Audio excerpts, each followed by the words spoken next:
how does that work in terms of acts of violence? Because obviously, you know, you're surrounded by arguably some of the most dangerous people in the world who worked for arguably at that point the most dangerous man in the world, arguably. How Yeah. how would you deal with acts of violence, and did you ever experience that?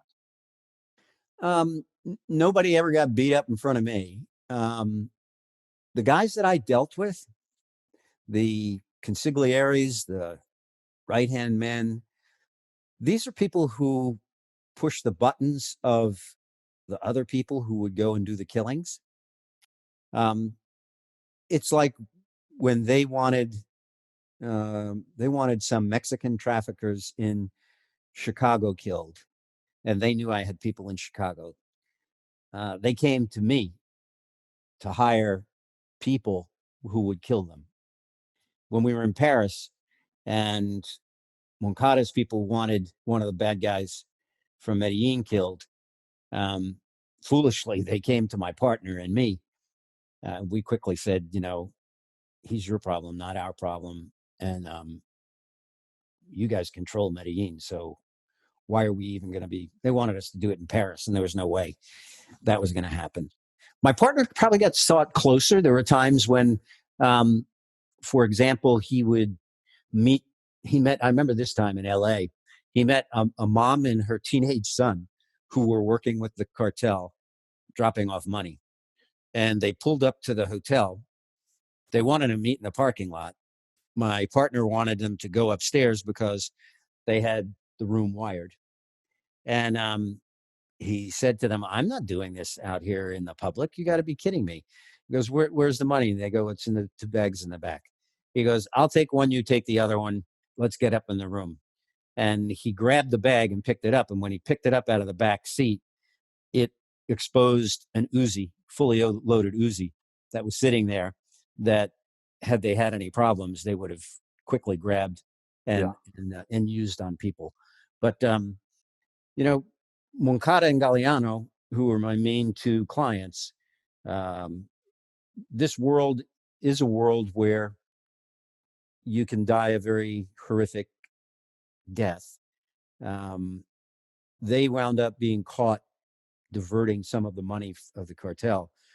And it was after our undercover operation was over, but um, nonetheless, they were hung by their feet while Escobar watched. He had his sicarios torture them. Eventually their clothes was stripped off their bodies as they hung from their feet, and then they used blow torches to melt the skin off their bodies. Oh, that's horrible. So that kind of thing can happen. I mean, it was only a year and a half before this operation that the most horrific event in law enforcement ever occurred, and that is the kidnapping, torture, and murder of DEA agent Enrique Kiki Camarena in Guadalajara.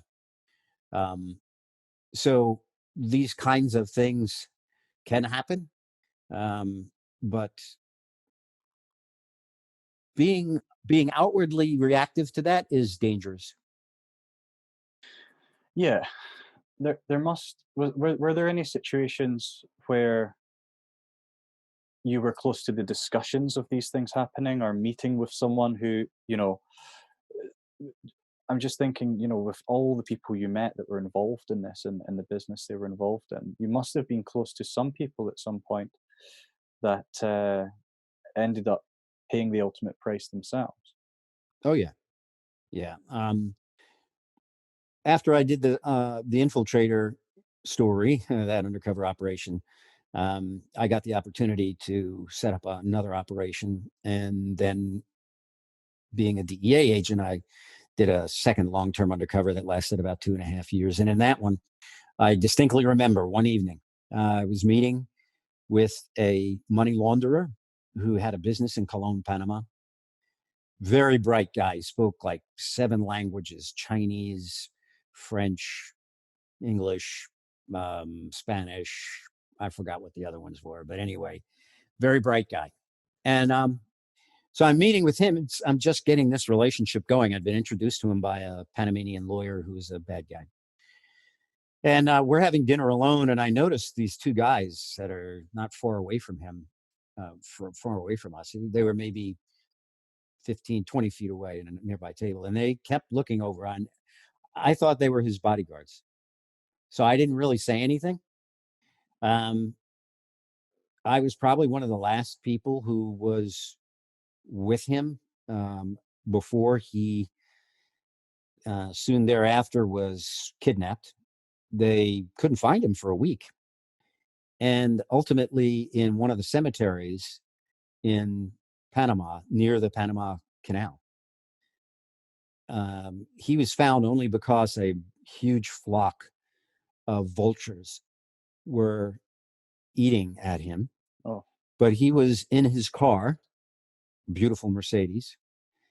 Um, they had beaten him, but they threw gasoline all over him and torched him. And eventually, that smell was picked up by the vultures, and so they were able to find him, because of that. And that's that's unfortunately life in that world. The reason that he had that problem was that he was believed to have stolen some of the money. He didn't return some of the money he was supposed to be returning that was being laundered. And they don't take that lightly. no. You can't do that.